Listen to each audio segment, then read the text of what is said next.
Let's see the question. Question के अंदर mention किया गया है, रीड द फॉलोइंग स्टेटमेंट्स। आपको पहले अबव गिवन स्टेटमेंट्स को पढ़ना है, देन आपको बताना है कि ये जो अबव गिवन स्टेटमेंट्स और कैरेक्टर्स हैं ये किस टिश्यू से रिलेटेड है।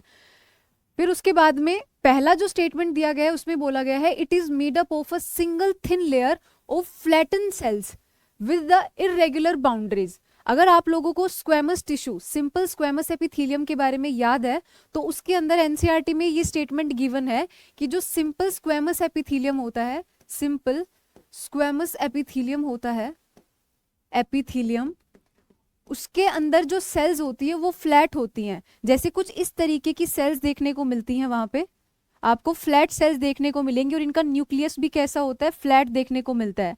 और इनकी जो बाउंड्रीज होती है वो इरेगुलर बाउंड्रीज होती हैं। तो ये हमारा ट्रेट किसके साथ में मैच कर रहा है, सिंपल स्क्वेमस एपिथेलियम के साथ में। सेकंड क्वेश्चन में ये बोला गया है they are found in the walls of the blood vessels and the air sacs of the lungs.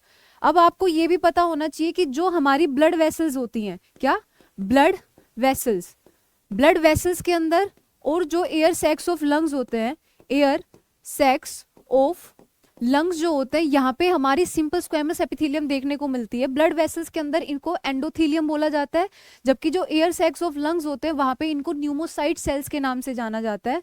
तो इस तरीके से हमारा ये स्टेटमेंट भी सिंपल स्क्वेमस एपिथेलियम के साथ में मैच करता है।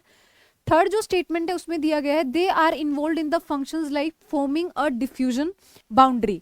जो हमारी एल्वियोलाइज होती हैं, जैसे फॉर एग्जांपल ये एल्वियोलाइज है, यहाँ से जो एयर होती है वो डिफ्यूज करके बाहर निकलती है और इधर अंदर आती है। तो ये जो लेयर है ये कहाँ से बनी होती है, सिंपल स्क्वेमस एपिथेलियम से बनी होती है। तो इस वजह से हमारा जो थर्ड ऑप्शन है जिसमें ये बोला गया है कि जो सिंपल स्क्वेमस एपिथेलियम है उसका फंक्शन क्या रहता है, डिफ्यूजन, तो ये स्टेटमेंट भी बिल्कुल करेक्ट है कि ये सिंपल स्क्वेमस एपिथेलियम से ही मैच कर रहा है। अब आपको पूछा गया है which of the following characteristics of the tissue is being describe by the above statements. अब ये जो तीनों अबव गिवन स्टेटमेंट्स हैं ये कौन से टिश्यू से रिलेटेड है, तो हमें विदाउट ऑप्शन देखे बिना भी आंसर पता है कि ये सिंपल स्क्वेमस एपिथेलियम, और सिंपल ना बोल के हम ये मोर अप्रोप्रिएट बोलेंगे कि स्क्वेमस एपिथेलियम से रिलेटेड होता है।